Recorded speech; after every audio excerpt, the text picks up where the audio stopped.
Southern France, 1944. A woman walks straight through the gates of Gestapo headquarters, not as a prisoner, as a visitor. She's got dark hair, piercing eyes, and nerves of absolute steel. The guards stop her. She smiles, speaks fluent German, and tells them she needs to see the commandant. Right now. It's urgent. They let her through. You know why? Because she's got something most spies never have. She doesn't just play the part. She becomes it. Her name is Christine Granville, born Christina Skarbek in Poland, and before James Bond ever ordered a martini shaken not stirred, before Jason Bourne, before any of those Hollywood heroes, there was her. The real deal. Churchill called her his favorite spy. Ian Fleming, the guy who created James Bond, knew her personally. Some say she inspired the character. Others say she was way beyond anything Fleming could dream up. Because here's the thing about Christine. She didn't just gather intelligence. She didn't just run messages. She talked her way into Nazi headquarters, convinced a Gestapo commandant to release 3 Allied prisoners hours before they were supposed to be executed, and walked out like it was just another Tuesday. Then she skied across the Carpathian Mountains in winter, crossed borders with fake papers and real courage, seduced enemy officers for information, survived parachute drops behind enemy lines. And she did it all while being the most wanted woman in occupied Europe. This is her story. And I'm telling you right now, if you think you know what courage looks like, you haven't heard this one yet. Let me take you back, way back, before the war, before the Gestapo, before any of this madness started. Warsaw, Poland, 1908. Christina Skarbek was born into a world that doesn't exist anymore. Polish aristocracy. Her father, Count Jerzy Skarbek, owned estates. Her mother, Stephanie Goldfeder, came from a wealthy Jewish banking family. Christina grew up with privilege, sure, horseback riding, languages, all, that upper-class European stuff. But here's what you need to understand. This wasn't some pampered princess sitting in a castle waiting for life to happen. From the time she was a kid, Christina was different, fearless, reckless even. She'd race horses like a maniac, climb mountains, push every limit she could find. Her childhood was split between the grand estates and the harsh reality of early 20th century Poland. You've got to remember, Poland at this time was a nation that had been carved up, partitioned, occupied. For over 100 years, Poland didn't even exist on the map. It was divided between Russia, Prussia, and Austria. The Polish people kept their identity alive through sheer stubbornness, through their language, their culture, their refusal to disappear. That was the world Christina grew up in, a world where national identity meant everything, where being Polish wasn't just about where you were born. It was about who you were, what you stood for. That shaped her, made her understand from a young age that freedom isn't something you're given. It's something you fight for, something you protect with everything you've got. Christina's mother, Stephanie, was Jewish, her father, Catholic. In the Poland of that era, that was complicated. Not impossible, but complicated. The family faced whispers, social prejudice, the kind of subtle discrimination that doesn't make headlines, but shapes your entire life. Christina learned early that the world isn't fair, that people will judge you for things you can't control, and she learned to not give a damn what people thought. She was going to live life on her own terms. Society's rules? Forget them. She'd make her own rules. Her family had money, but Poland was always under somebody's boot. First the Russians, then after World War I, a brief taste of independence. Christina grew up knowing what it meant to live in a country that had to fight for every breath of freedom. That shaped her, made her tough, made her understand that sometimes you've got to risk everything for what matters. By the time she was in her 20s, she'd been married twice, First marriage, disaster. Second marriage, to a guy named Jerzy Gizicki, also didn't work out. Now, Gizicki was an interesting character himself. Writer, diplomat, had connections in high society across Europe. They got married in 1938, just a year before the war started. By all accounts, it was passionate at first. But Christina wasn't built for domesticity, wasn't built to be someone's wife, hosting dinner parties and making small talk. She was bored, restless, the kind of woman who couldn't sit still, couldn't play the role society expected. She wanted adventure. She wanted purpose. The marriage was falling apart even before the Nazis invaded. Some people are just too big for normal life, too wild, too hungry for something more. Christina was one of those people, and honestly, the world is better for it. If she'd been content to settle down to play the good wife, thousands of people would have died. History would be different. Sometimes the people who can't fit into society are the ones who end up changing it. Then September 1939 happened. Germany invaded Poland from the west. The Soviet Union invaded from the east. In 3 weeks, Poland ceased to exist as an independent country. Everything Christina knew, everything she loved, was gone. Her country, her family, her entire world. You need to understand what that moment meant. Poland had only been independent for 20 years of freedom after over a century of occupation. And now it was gone again, wiped off the map. Hitler and Stalin had made a deal, the Molotov-Ribbentrop Pact, to carve up Eastern Europe between them. Poland was the first casualty. The German blitzkrieg came from the west, fast, brutal, overwhelming, tanks, planes, artillery. The Polish army fought hard, gave everything they had, but they were outnumbered and outgunned. Then, while Poland was still fighting Germany, the Soviets invaded from the east, stabbed them in the back. It was a nightmare. Polish soldiers fighting on 2 fronts, civilians caught in the crossfire, cities bombed, villages burned, and the world just watched. Christina was in London when it happened. She'd left Poland earlier that year with her husband. They were traveling. Maybe she had a sense something bad was coming. Maybe it was just timing. Either way, when the news came through, when she heard what was happening to her country, she couldn't just sit there. Could have stayed in London, could have lived out the war in safety. Britain was still free, still standing. She could have found work, kept her head down, waited for it all to be over. But that wasn't Christina. She walked into the British embassy and said, "I want to fight. I want to help. I'll do whatever it takes." Most people would have patted her on the head and sent her home. After all, what could one Polish woman do against the Nazi war machine? But the British were desperate. They needed intelligence from occupied Europe. They needed people who knew the terrain, spoke the languages, and had the guts to go back into hell. Christina had all 3, so they recruited her. The Special Operations Executive, SOE Churchill's secret army. Now, the SOE is legendary now, right? We've all heard of it, but in 1939 it didn't even exist yet. It was formed in July 1940 after France fell, after Dunkirk, after Britain realized they were alone against Nazi Germany. Churchill ordered its creation with one simple directive: set Europe ablaze. The idea was brilliant in its simplicity. You can't invade occupied Europe yet. Don't have the troops, don't have the resources, so instead you create chaos from within. Sabotage, assassination, propaganda, supply the resistance movements, give them weapons, training, support.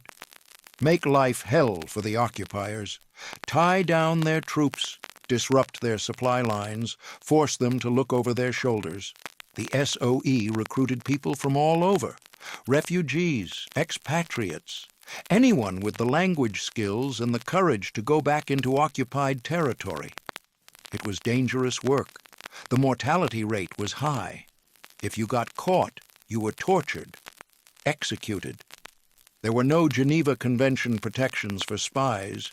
You were on your own. Christina became Christine Granville. That's the name the British gave her. New identity, new papers, same iron will. The name change wasn't just bureaucratic. It was survival. If the Nazis connected Christine Granville to Christina Skarbek, they'd trace her family, her friends, everyone she'd ever known. The new identity was protection, not just for her, but for everyone around her. They trained her, taught her codes, dead drops, how to kill a man with her bare hands if she had to. The SOE training was intense. They had facilities all over Britain, secret locations where agents learned tradecraft, how to pick locks, how to forge documents, how to blend into a crowd, silent killing techniques, weapons training, parachute jumps, survival skills. They'd put you through scenario after scenario, testing you, pushing you, seeing if you'd break. Some people washed out, couldn't handle the pressure, couldn't make that mental shift from civilian to operative. But here's the thing. Christina didn't need much training. She already had something you can't teach. Instinct, the ability to read people, to lie without flinching, to walk into danger and make it look easy. Her instructors noticed it immediately. This woman wasn't like the others. She didn't just learn the techniques. She understood them, intuitively, like she'd been doing this her whole life. In a way, she had been. Growing up in occupied Poland, learning to navigate social prejudice, dealing with 2 failed marriages, life had already trained her to survive. The SOE just gave her the tools to weaponize that survival instinct. Her first mission came in December 1939. Winter, the coldest months. They needed intelligence from Poland and Hungary, information about German troop movements, Soviet positions, what was really happening behind enemy lines. The intelligence coming out of Eastern Europe was limited, unreliable. The British needed someone on the ground, someone who could move between countries, make contact with resistance groups, and bring back actionable intelligence. So they sent Christina, 21 years old, barely trained, heading back into a war zone. She skied across the Carpathian Mountains. Let me say that again so it sinks in. She skied across the Carpathian Mountains in the middle of winter to cross from Hungary into occupied Poland. We're talking about one of the toughest mountain ranges in Europe. Freezing temperatures, snow up to your waist. One wrong move and you're dead from exposure or a fall. Picture this. It's December 1939. The temperature is well below zero. You're carrying a pack with whatever supplies you can manage, food, documents, maybe a weapon. The terrain is brutal. Steep climbs, hidden crevasses, avalanche risk. And you're doing this alone. Or maybe with one guide who knows the route. You can't use main roads, can't go through border checkpoints. The Germans and Soviets have locked down the official crossings, so you go over the mountains, at night, in winter. One slip and you're gone, frozen to death in a snowdrift. Nobody would even find your body until spring, if ever. Most people wouldn't make it. Hell, most people wouldn't even try. But Christina did, and she didn't just do it once. She did it multiple times, back and forth like she was commuting to work, made contact with the Polish underground resistance, started gathering intelligence, names, numbers, troop positions, supply routes, everything the Allies needed to know. Then she skied back. The intelligence she brought out was gold. It helped the Allies understand German strategy in Eastern Europe, gave them insights they couldn't get any other way.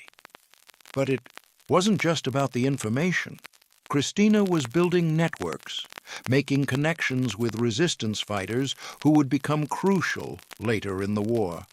She was laying the groundwork for everything that would come after, and she was making enemies. The Gestapo started hearing about this Polish woman who kept slipping through their fingers. They wanted her. Bad. They put a price on her head, wanted posters, informants looking for her. Every time she crossed the border, the risk got higher.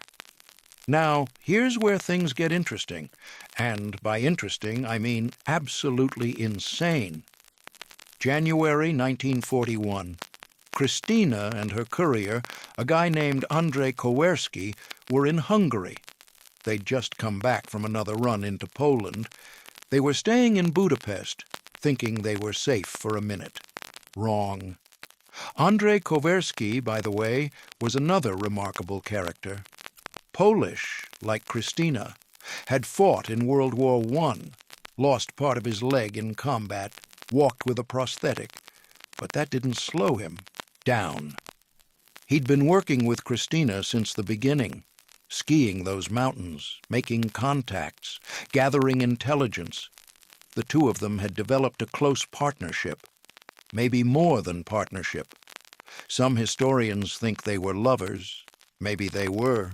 Maybe it was just the bond you form when you're constantly risking death together. Either way, they trusted each other completely. That trust was about to be tested. The Hungarian secret police, working with the Gestapo, arrested them both. Came to their apartment in Budapest, burst through the door, guns drawn. They knew who Christina was, or at least they suspected. They had evidence, papers, intelligence reports, enough to execute her 10 times over. She was taken to a prison, interrogated. They wanted names, locations, everything she knew about the resistance networks in Poland. And here's what you need to understand about interrogation in 1941. We're not talking about some cop offering you coffee and asking questions. We're talking about torture, beatings, sleep deprivation, psychological warfare. They would break you. That's what they did. That's what they were good at. Kowerski was in a cell down the hall, being interrogated separately. The Hungarians and Germans were good at this. They'd separate prisoners, tell each one that the other had talked, had given them up, try to break them psychologically, make them think cooperation was the only option. But Christina and Kowerski didn't break, didn't give up a single name. Christina sat in that cell and realized something. She wasn't getting out by playing defense. She needed offense. She needed to give them a reason to let her go that was more powerful than their reason to keep her. So she bit her tongue, bit it hard enough to draw blood. Then she started coughing. Blood came up. She collapsed. The guards thought she had tuberculosis. TB was a death sentence back then, highly contagious, deadly. The last thing the Hungarians wanted was a TB outbreak in their prison. They called a doctor. Christina, barely conscious, whispered to him in Polish, told him who she was, told him she was working for the Allies, begged him to help. The doctor, a Polish sympathizer, played along, examined her, wrote up a report confirming tuberculosis, said she needed to be released immediately or she'd die and infect everyone. The Hungarians panicked. They didn't want her to die in custody, didn't want the paperwork, didn't want the disease spreading, so they let her go. Released her to a hospital. Christina recovered miraculously fast. Funny how fake tuberculosis does that. She and Kowerski escaped Hungary and made it back to British lines. The Gestapo was furious. They'd had her in custody, and she'd talked her way out by faking a deadly disease. That's when they really started hunting her. That's when her name went on every wanted list in occupied Europe. That's when the game got serious. You're probably wondering, why would anyone go back after that? After being arrested, tortured, nearly executed? Why not just stay in London, take a desk job, live to see the end of the war? Because that wasn't Christina. She didn't do it for glory, didn't do it for recognition. She did it because her country was dying and she was one of the few people who could do something about it, so she went back. Over and over, different missions, different covers, same fearless approach. Before we go any further, I want to talk to you for a second. If you're enjoying this story, if you're sitting there thinking, man, I wish more people knew about this, then do me a favor, hit that like button. I know. You're thinking, why should I? Here's why. YouTube's algorithm is a mystery, right? Nobody really knows how it works, but we know one thing. It favors videos that get engagement early, likes, comments, shares. That tells the algorithm, hey, people care about this. Show it to more folks. And here's the thing. Stories like Christine's, they're not taught in schools. They're not in the big Hollywood movies. They're buried in old files and forgotten memoirs. The only way these stories survive is if people like you and me make sure they do. So, if you think a story about a woman who skied across mountains and talked her way out of Gestapo prison deserves to be heard, hit that like button. It takes 2 seconds, and it means the algorithm shows this to someone else who needs to hear it. Maybe a grandson who's into history. Maybe a friend who loves spy stories. Maybe someone who just needs to be reminded that real courage isn't about muscles and guns. It's about brains and guts and refusing to quit. All right, back to Christine. By 1944, the war had shifted. The Allies were pushing into Europe. D-Day had happened. The Germans were on the defensive, but they were still dangerous, still brutal. And in southern France, the French resistance was gearing up for a major role in the liberation. The SOE sent Christine to France. Her mission was to work with the Maquis, the French resistance fighters hiding in the mountains. These guys were brave, no doubt, but they were disorganized, lacked weapons, lacked training, needed someone to coordinate with the Allies, arrange supply drops, and help them hit the Germans where it hurt. Christine parachuted in, landed in the dark, found the resistance, and immediately got to work. She organized supply drops, convinced the RAF to send weapons, ammunition, medical supplies. She taught the Maquis fighters how to use British explosives, how to sabotage railways, how to disrupt German communications. But she did something else, too, something that made her legendary among the resistance fighters. She made them believe they could win. See, by 1944, a lot of these guys had been fighting for years. They'd lost friends, lost family. They were exhausted, demoralized. The Germans still controlled the cities, still had the tanks and the planes. It looked hopeless.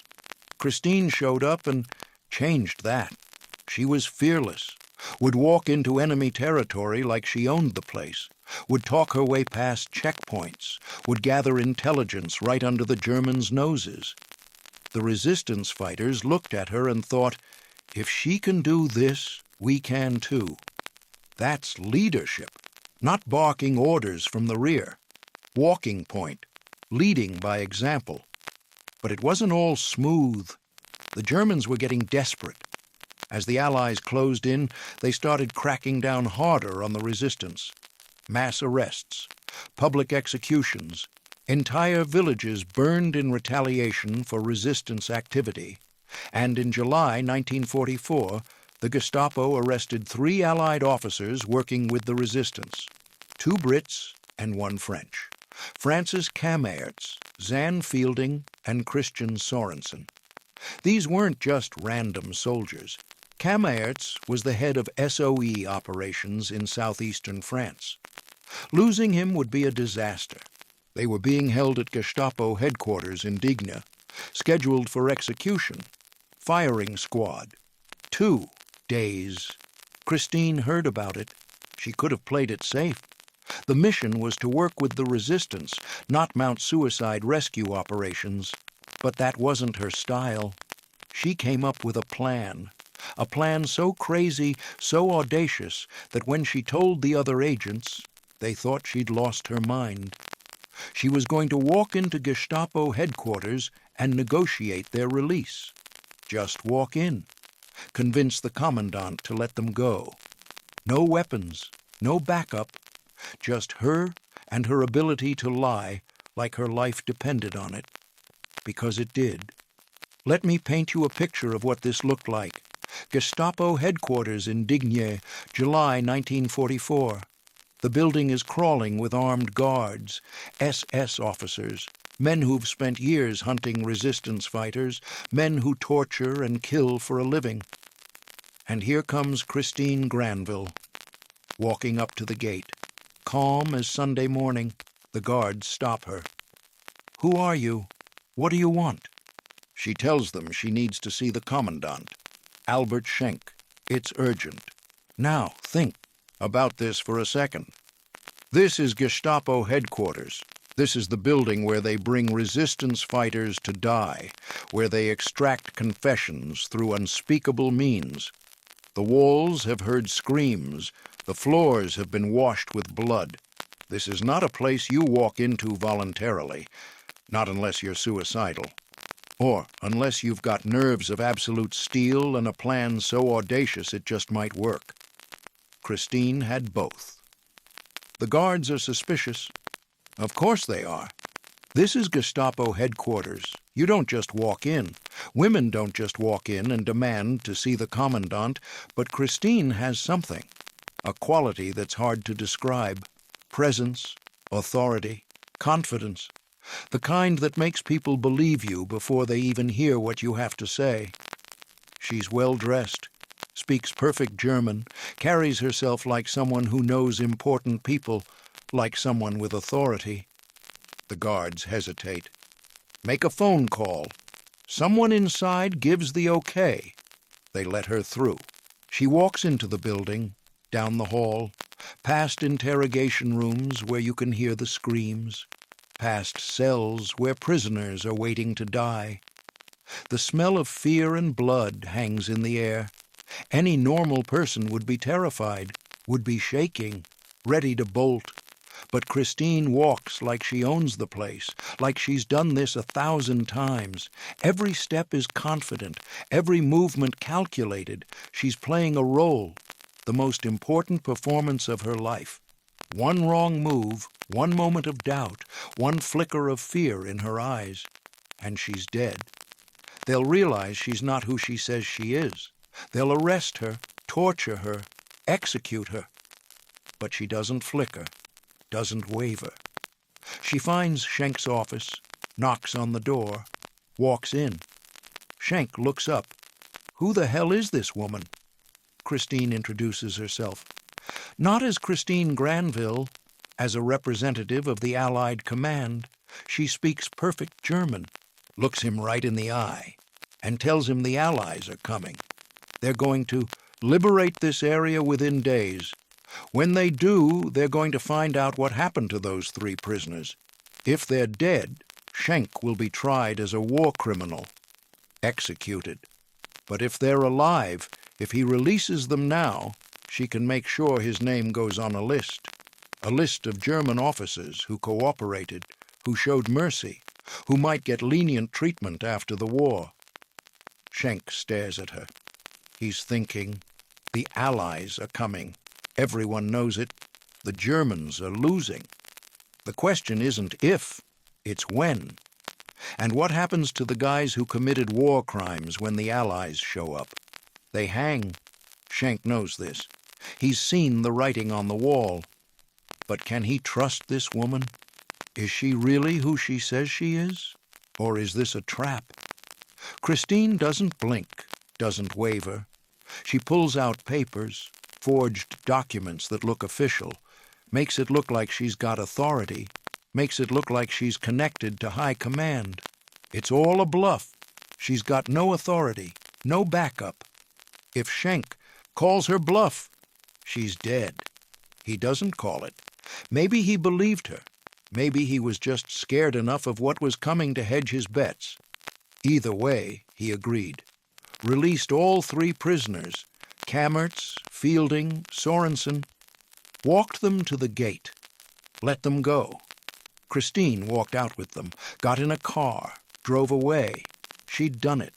Walked into Gestapo headquarters, talked a Nazi commandant into releasing 3 Allied officers, saved their lives hours before they were supposed to die, and walked out without firing a shot. That's not something you see in a James Bond movie. That's real life. That's Christine Granville. Now let me tell you something. That story I just told you, that's documented. It happened. You can look it up. Francis Kammertz lived to tell the tale. He confirmed every detail, said Christine saved his life, said he'd never met anyone braver. But here's the part that gets me. After the war, after everything she'd done, Britain didn't know what to do with her. She was a Polish national, technically not a British citizen. The SOE shut down. Everyone went home. And Christine was left with nothing. No pension, no recognition, no job. She'd risked her life dozens of times for the Allied cause, saved countless lives, and Britain said, "Thanks, but you're not our problem anymore." She ended up working as a stewardess on an ocean liner. Can you imagine? One of the greatest spies of World War II, serving drinks on a cruise ship. But she needed money, needed to survive. And that's what was available. She kept a low profile, didn't talk much about the war. Most people she worked with had no idea who she was, no idea what she'd done. Then June 15th, 1952. Christine was living in a cheap hotel in London, Kensington. She'd been seeing a guy, Dennis Muldowney, a steward from the same shipping line. She broke it off, told him she didn't want to see him anymore. Muldowney didn't take it well. He'd become obsessed with her, couldn't accept that it was over. That day. He followed her to the hotel, waited in the lobby. When Christine came down the stairs, he approached her. They argued. She tried to walk away. He pulled out a knife, stabbed her. Right there in the lobby. She bled out on the floor, died in the arms of strangers. The woman who'd survived the Gestapo, who'd skied across mountains, who'd parachuted behind enemy lines, who'd talked her way out of certain death a dozen times. Murdered by an obsessed ex-boyfriend in a London hotel. She was 44 years old. Muldowney was arrested, tried, convicted. He got life in prison. At the trial, the prosecution brought up Christine's war record, tried to show the jury who she'd been, what she'd done. Most people in that courtroom had no idea. They looked at this stewardess who'd been killed and learned she was one of the most decorated agents in British history.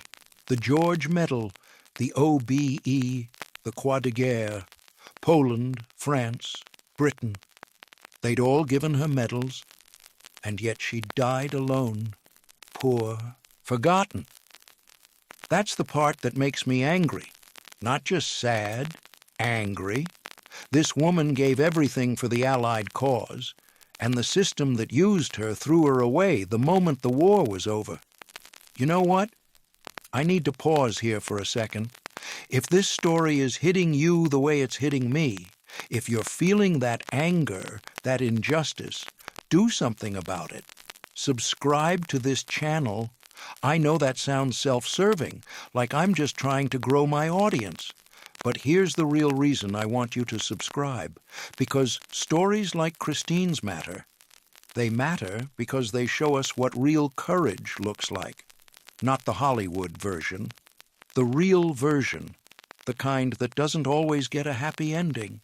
And if we don't tell these stories, they disappear. They get buried in old files and forgotten. Your subscription tells YouTube, hey, this matters. Show this to more people. It means someone else discovers Christine Granville. Someone else learns what she did. Someone else gets inspired to dig deeper into history and find these buried heroes. That's why it matters. That's why I'm asking. So hit that subscribe button. Not for me, for Christine, for all the women like her whose stories deserve to be heard. Let me take you back a bit.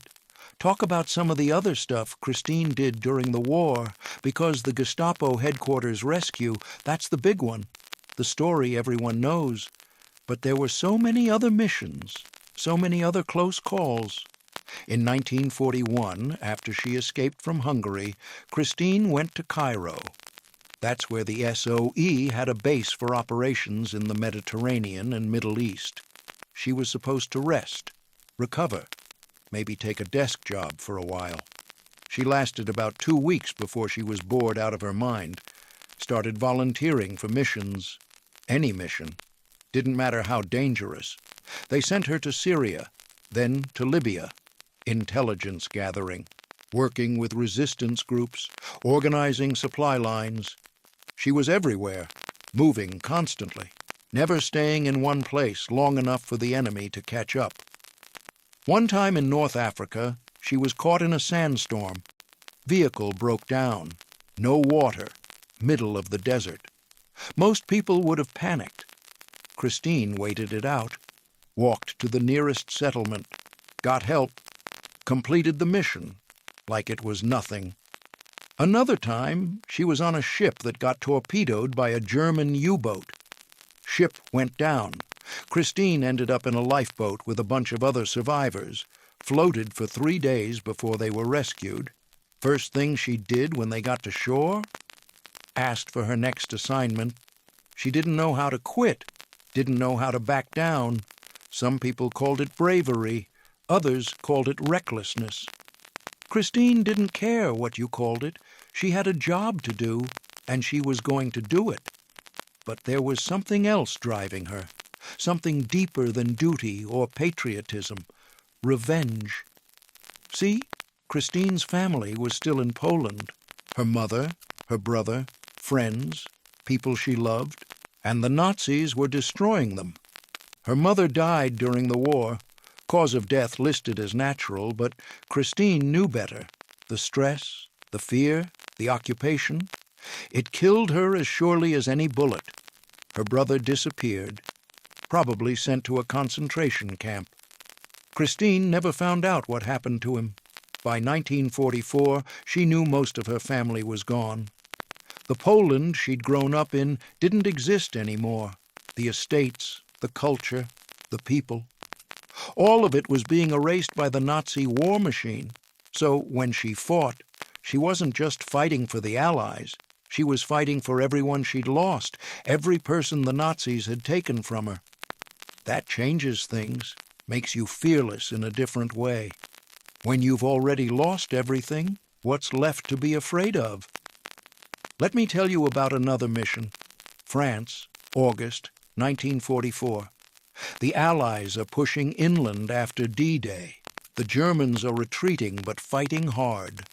The French resistance is cutting railway lines, ambushing supply, convoys, making life hell for the Wehrmacht. Christine is in the mountains with a Maquis unit. They get word that a German convoy is coming through. Heavy trucks, supplies, maybe ammunition, maybe fuel. Intel isn't clear. The Maquis wants to hit it. But they need better information. Need to know what they're dealing with before they attack. Christine volunteers to scout it. Goes down the mountain alone, finds a vantage point overlooking the road, watches, waits, counts trucks, looks for weak points in the convoy. Then a German patrol spots her, shouts, raises their rifles. Christine runs. She's fast, always was. But the Germans are chasing her, firing, bullets hitting trees next to her. She makes it to a river, doesn't hesitate, jumps in. The current is strong, cold mountain water. She lets it carry her downstream, away from the patrol. They lose sight of her, think she drowned. Christine climbs out a quarter-mile down, soaking wet, exhausted, but she's got the information. Gets back to the Maquis, tells them what she saw. They hit the convoy that night, destroyed it, captured weapons and supplies they desperately needed, all because Christine was willing to run through a forest with bullets flying and jump into a freezing river. That was a Tuesday for her, just another day at the office. Here's something most people don't know about Christine. She was a genuinely good person. Not just brave, not just skilled, but kind, decent. She cared about the people she worked with, the resistance fighters, the local civilians caught in the crossfire. When the Marquise needed medical supplies, Christine made it happen, arranged drops, stole from German hospitals if she had to. When a resistance fighter's family was in danger, Christine helped smuggle them to safety. When local villagers were starving because the Germans had seized all the food, Christine organized supply runs. She didn't have to do any of that. It wasn't part of her mission orders, but she did it anyway. Because she saw people suffering and couldn't look away, the resistance fighters loved her for it, called her their guardian angel, trusted her completely. And that trust saved lives. Because when Christine needed help, when she needed someone to hide her or pass a message or create a distraction, they were there. No questions asked. That's the thing about building relationships, about treating people like human beings instead of assets. It pays off. Not in some calculated strategic way, but in the moment when you need help and people are willing to risk their lives for you because they know you'd do the same for them. Christine understood that. She wasn't just a spy. She was a human being who happened to be fighting a war. Let's talk about the aftermath, the end of the war.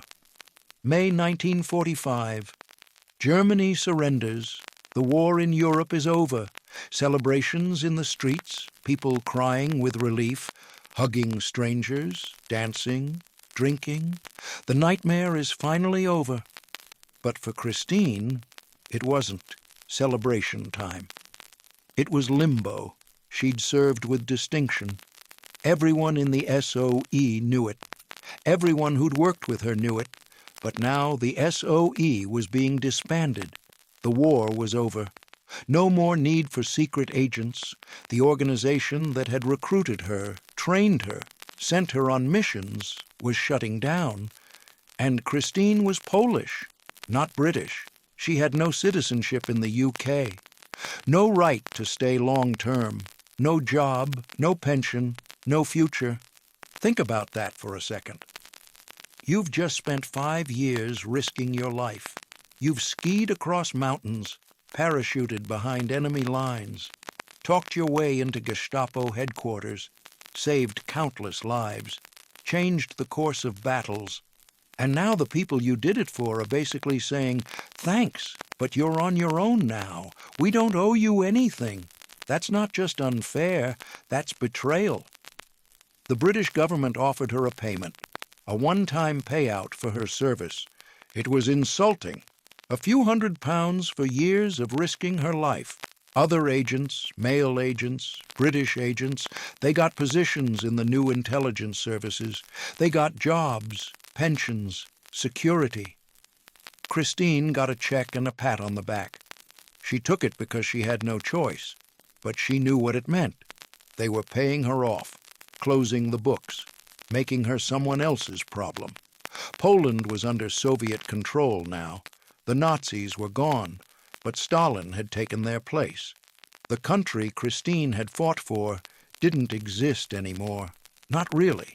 It was a puppet state, Soviet-controlled, communist. And Christine hated the Soviets as much as she'd hated the Nazis. She'd seen what they did when they invaded Poland in 1939, the mass deportations, the executions, the gulags. Thousands of Polish officers murdered in the Katyn forest. The Soviets were just as brutal as the Germans, just better at hiding it. So Christine couldn't go home, wouldn't go home. Poland wasn't her country anymore. It was occupied territory, again. She'd fought to liberate it from the Nazis, only to see it fall under Soviet control. Must have felt like the ultimate betrayal. So she stayed in London, applied for British citizenship. It took years to get approved, years of bureaucracy and paperwork and waiting. Meanwhile, she needed to work, needed money to survive.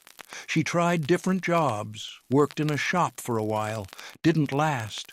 She wasn't cut out for retail, too restless, too used to action. Eventually, she got the job with the shipping line. Stewardess on ocean liners going to South America and back. It was work. It paid the bills.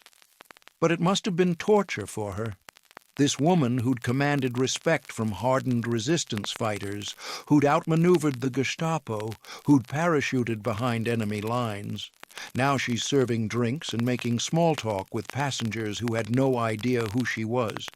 She tried to keep in touch with her old comrades, the other SOE agents, the resistance fighters she'd worked with. But people were moving on, starting families, building new lives, trying to forget the war. Christine couldn't forget. The war had taken everything from her, her family, her country, her identity. She'd been Christina Skarbek, then Christine Granville. Now she didn't know who she was anymore. The medals helped a little.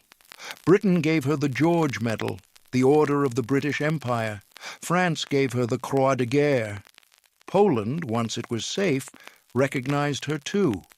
She attended a few ceremonies, wore the medals, smiled for photos. But what good are medals when you're living in a cheap hotel and working a job you hate? They don't pay rent, don't put food on the table, don't fill the emptiness inside. Some of her old friends tried to help. Francis Kamertz, the guy she'd rescued from the Gestapo, he tried to find her work, tried to get her recognition, wrote letters on her behalf, made phone calls. But there wasn't much he could do. The world had moved on. The Cold War was starting. Intelligence agencies were focused on the Soviets now, an ex-Polish spy with communist connections. Nobody wanted that baggage. Never mind that Christine had fought communists as hard as she'd fought Nazis. Never mind that she'd risked her life for the Allied cause. In the paranoid world of 1950s intelligence, she was a liability. Damaged goods. So Christine drifted. London, Cairo, back to London, working odd jobs, never quite fitting in anywhere. The woman who'd commanded respect from resistance fighters couldn't get a decent job in peacetime. The woman who'd negotiated with Gestapo commandants couldn't navigate peacetime bureaucracy. It must have been maddening, humiliating. This brilliant, capable woman reduced to serving drinks on a cruise ship. And then she met Dennis Muldowney. He worked on the same ship, seemed nice at first, paid attention to her. She was lonely. Can you blame her? After everything she'd been through, everything she'd lost, she just wanted someone to talk to, someone who cared, someone who saw her as a person, not as a forgotten war hero or a potential security risk. Just Christine, just a woman trying to survive. But Muldowney wasn't stable. He became possessive, jealous, wanted all of her attention, started showing signs of obsession, would get angry if she talked to other men, would interrogate her about where she'd been, who she'd seen. Classic warning signs of an abusive personality. Christine had survived the Gestapo, had escaped torture and execution, but she couldn't see the danger right in front of her. Or maybe she did see it and was just too tired to care, too worn down by years of struggle, too exhausted from constantly fighting. When Christine realized it wasn't going to work, she ended it, told him clearly, "It's over. I don't want to see you anymore. Move on." That should have been that, a clean break. Adults going their separate ways. But Muldowney couldn't let go. He became more obsessed after she ended it, stalked her, showed up at her hotel, wrote her letters, long, rambling letters about how they belonged together, how she couldn't leave him, how he'd rather see her dead than with someone else. Classic stalker behavior. Christine tried to ignore him, hoped he'd move on, thought if she just didn't engage, he'd eventually get the message. She told the hotel staff not to let him in, told her friends she was concerned, but what could she do? There were no restraining orders back then, no stalking laws. A woman couldn't just call the police because her ex-boyfriend was being creepy. You had to wait until something actually happened. By then, it was too late. He didn't move on. And on June 15th, 1952, he killed her. You want to know what makes me the angriest about this whole story? It's not just that Christine died, it's how she died. Alone, poor, forgotten by the country she'd served. If she'd been a man, things would have been different. We know that. Male SOE agents got jobs in intelligence after the war, got government positions, got taken care of. But Christine was a woman, a foreign woman, with no family, no connections, no one to fight for her. So the system chewed her up and spit her out. And when she died, there was barely any coverage in the papers. A few paragraphs. Ex-spy killed by obsessed lover. That was it. No big funeral, no national recognition, just a small service attended by a handful of her old comrades who remembered what she'd done. It took decades for Britain to properly recognize her. In 2013, they put up a blue plaque at the hotel where she was killed. It says, Christine Granville, George Medal, OBE, SOE agent, lived and died here. Better late than never, I guess. But man, it's too little, too late. She should have been celebrated while she was alive, should have been given the honors she deserved, should have been taken care of instead of being left to fend for herself. But that's history for you, full of injustice, full of heroes who die forgotten, full of stories that get buried because they're inconvenient, or complicated, or don't fit the narrative we want to tell. Let me tell you why Christine's story matters today. Why we're sitting here in 2026 talking about a woman who died almost 75 years ago, because courage doesn't expire, because sacrifice doesn't have a shelf life, because the lessons Christine taught us are just as relevant now as they were then. She taught us that real courage isn't about being fearless, it's about being terrified and doing it anyway. Christine was scared. Of course she was, but she didn't let that stop her. She taught us that one person can make a difference. You don't need an army. You don't need resources. You need determination and a willingness to act. Christine saved lives, changed the course of battles, made a real difference. One person. She taught us that the system doesn't always recognize value, doesn't always reward merit. Sometimes the heroes get forgotten while the bureaucrats take credit. But that doesn't mean the heroism wasn't real. And she taught us something else, something darker, but just as true. The world is not fair. Justice is not guaranteed. You can do everything right and still end up betrayed by the system you served. Christine gave everything, and the world gave her nothing back. That's a hard truth, but it's one we need to face, because if we forget heroes like Christine, if we let them disappear into history, we're saying their sacrifice didn't matter. We're saying we don't care. And I care. I care that this woman risked her life over and over for a cause bigger than herself. I care that she saved people who would have died without her. I care that she showed what real courage looks like in a world that desperately needs examples. So I'm telling her story. I'm making sure people know her name. Christine Granville, Christina Skarbek, the woman who inspired James Bond, the woman who walked into Gestapo headquarters and walked out alive, the woman who skied across mountains and parachuted behind enemy lines, the woman who refused to quit even when every odd was against her. That's who she was, and we owe it to her to remember. Now let me tell you something else. Something about the James Bond connection. Because that's what got you to click on this video, right? James Bond was based on a real spy. Ian Fleming knew Christine Granville. That's documented. They worked in the same circles during the war. Fleming was naval intelligence. Christine was SOE. Their paths crossed, and Fleming was fascinated by her. Who wouldn't be?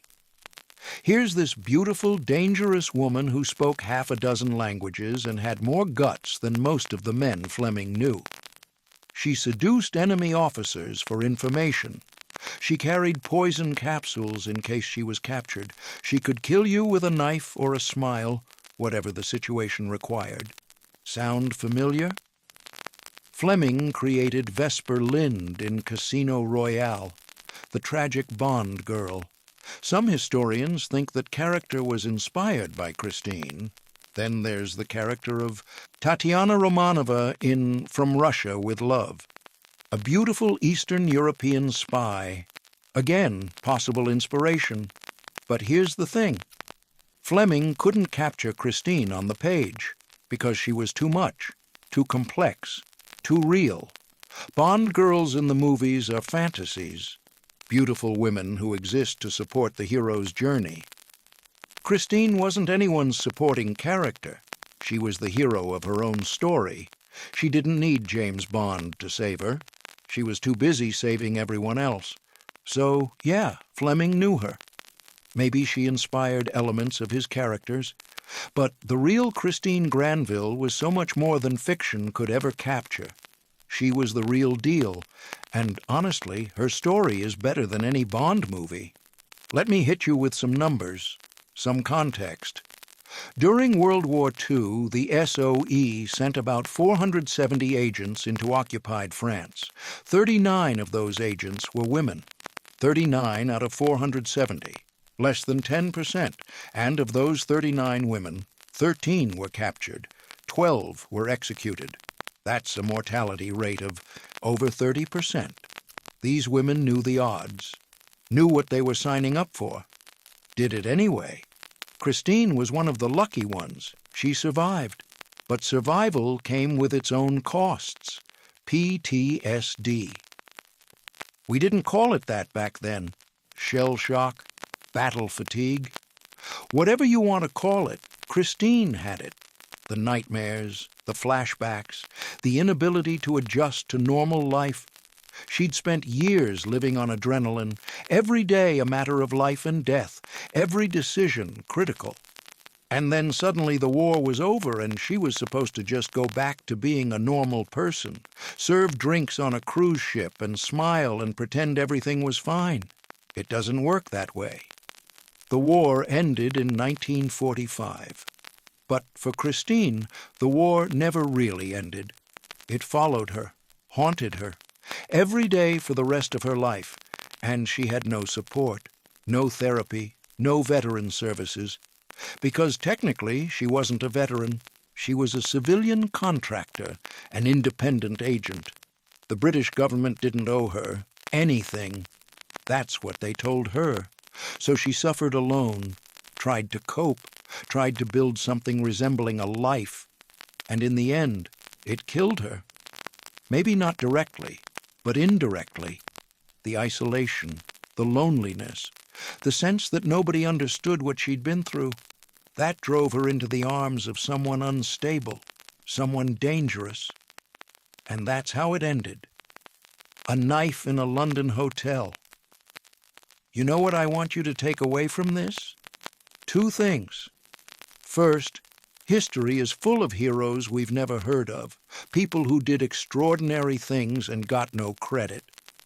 Christine is one of them. But there are thousands more, millions more, people who fought and died and sacrificed and were forgotten. If we don't dig into history, if we don't tell these stories, they disappear. And that's a tragedy, because these stories matter. They inspire us. They teach us. They show us what human beings are capable of when everything is on the line. Second, we need to do better by our veterans, by our heroes, by the people who serve and sacrifice. Christine should never have died the way she did, poor, alone, forgotten. That's on us, on society, on the systems we build.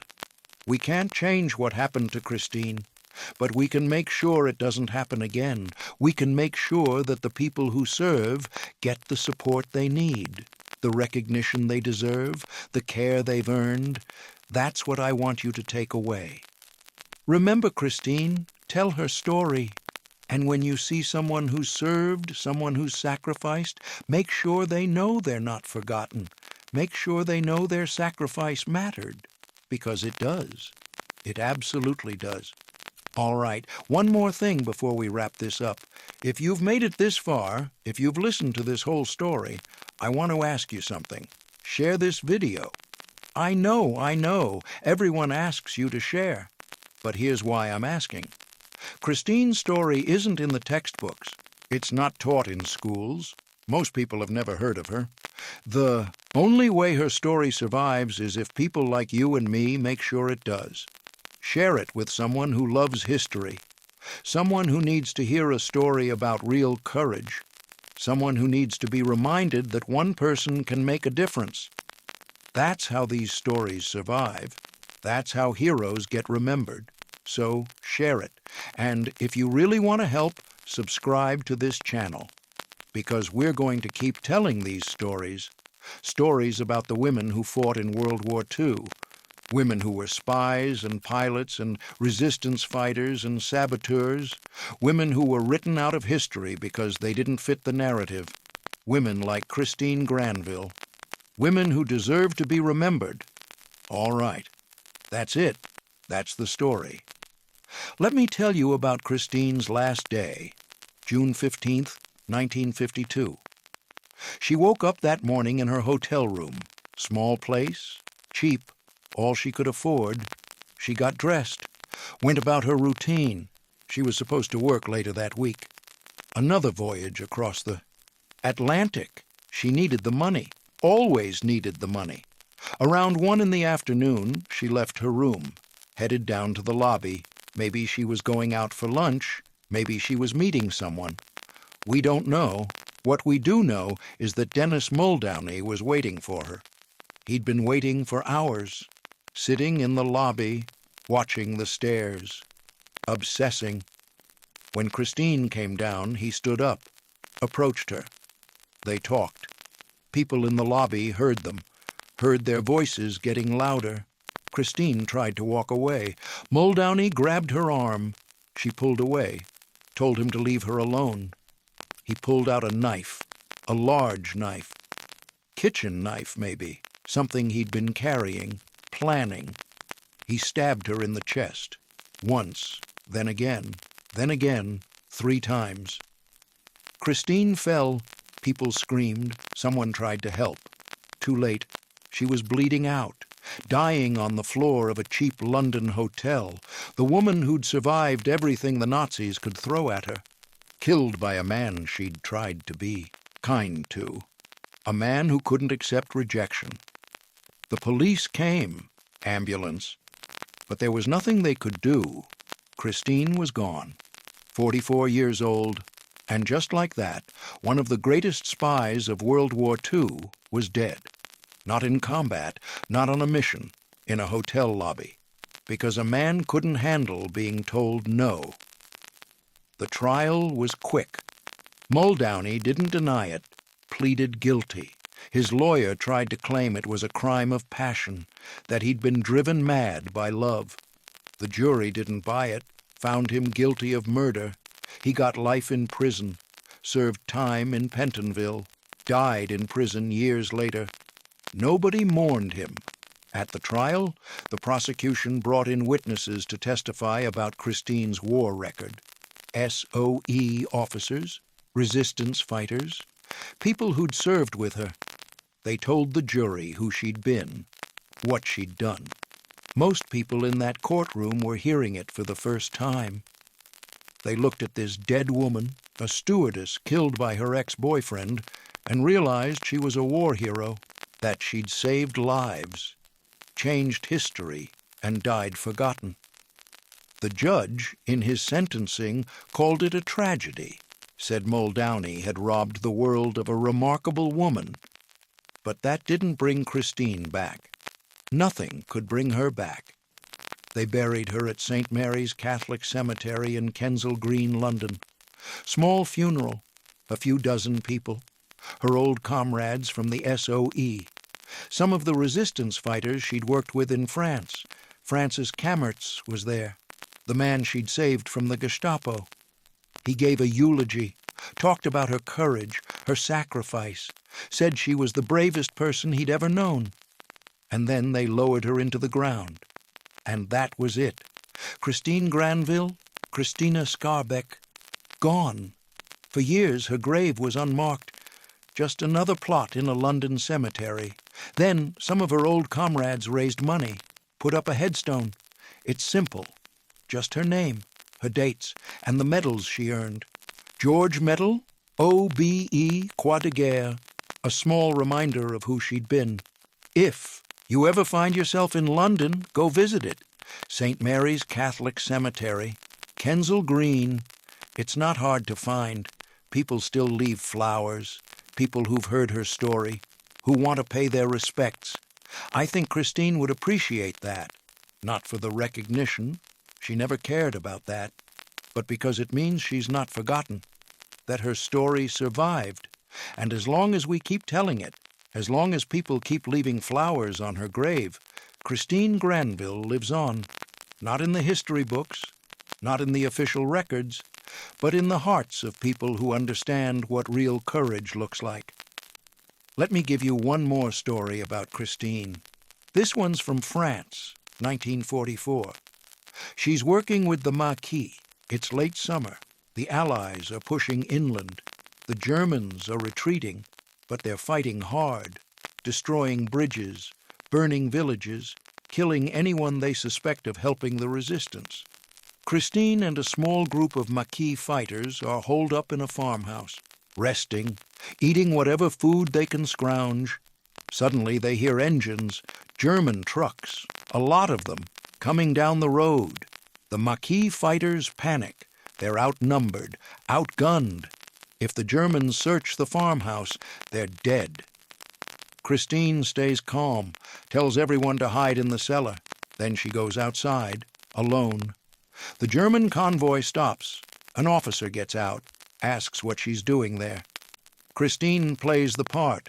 Simple farm girl, confused, scared, tells him she's alone. Her family left. She's just trying to survive. The officer is suspicious, wants to search the house. Christine starts crying, begs him not to, says she's terrified, just a girl trying to survive the war. The officer looks at her, sees this young woman, crying, helpless. He makes a decision, tells his men to move on. They don't have time to search every farmhouse. They leave. Christine watches them go, waits until they're out of sight, then goes back inside, tells the Maquis fighters it's safe. They can't believe it. She just saved all of them, with nothing but a performance. That was Christine. Quick thinking, ice-cold nerves, and the ability to be whatever the situation required. Soldier, spy, farm girl, whatever it took to survive, whatever it took to complete the mission. You know, there's a quote from Francis Kammertz, the guy Christine saved from the Gestapo. He was interviewed years later, asked about her. He said this: "I've known a lot of brave people in my life, soldiers, spies, resistance fighters. But I never knew anyone braver than Christine. She didn't just risk her life. She threw it away, over and over, like it didn't matter, like she was willing to trade it for anything that mattered more. And to her, everything mattered more. The mission, the people, the cause. She never put herself first. Never. That's what made her extraordinary." That quote stuck with me because it captures something essential about Christine. She didn't fight for glory, didn't fight for recognition. She fought because it was the right thing to do, because people needed help, because the world was burning and she was one of the few people who could do something about it. That's rare. That kind of selflessness, that kind of courage. It's rare, and when we find it, we need to recognize it, celebrate it, make sure it's remembered. That's what I'm trying to do here. Make sure Christine is remembered. Make sure her story doesn't disappear. Because the world needs heroes, real heroes. Not the Hollywood version, the real version, flawed, complex, human, but willing to sacrifice everything for something bigger than themselves. That's Christine Granville. That's her legacy. All right? We're coming to the end here, and I want to leave you with one final thought. Christine's story isn't just about the past. It's about now, about us. Because we're living in complicated times. Political division, social upheaval, threats from abroad. It's easy to feel powerless. To think, what can I do? I'm just one person. Christine was just one person. A Polish refugee with no money and no connections. And she changed the course of World War II. Saved lives. Made a real difference. One person. You might not be able to ski across mountains or parachute behind enemy lines. But you can stand up for what's right. You can help people who need it. You can make a difference in your community, your family, your life. That's what Christine taught us. That courage isn't about big dramatic gestures. It's about making the right choice in the moment, even when it's hard, even when it costs you, even when nobody's watching. Christine made those choices every single day, and so can we. That's her real legacy, not the medals, not the missions, the example, the reminder that one person can make a difference, that courage matters, that sacrifice is never wasted. So remember Christine Granville, tell her story, and when you face your own moment of choice, when you have to decide whether to do the easy thing or the right thing, think about her. Think about what she did. And maybe, just maybe, you'll find the courage to do the right thing too. That's what heroes do. They inspire us. They show us what's possible. And Christine Granville did that better than almost anyone. So thank you, Christine, for everything you did, everything you sacrificed, everything you gave. We won't forget. I promise. We won't forget. If you made it all the way to the end of this story, thank you. Seriously. Thank you for caring about history. Thank you for caring about Christine. If you enjoyed this, if you learned something, if you felt something, then hit that subscribe button. We're going to keep telling these stories. Stories about the forgotten heroes of World War II, the women who fought and died and were written out of history. They deserve to be remembered. And with your help, they will be. Subscribe, like, share, comment. Tell me what you thought. Tell me what other stories you want to hear. Because this is just the beginning. There are so many more stories to tell. So many more heroes to remember. And we're going to tell them all. Together. All right, that's it. That's the story of Christine Granville, the woman who inspired James Bond, the woman who walked into Gestapo headquarters and walked out alive, the woman who refused to quit, the woman who changed history. Remember her name, Christine Granville, Christina Skarbek, hero, spy, legend,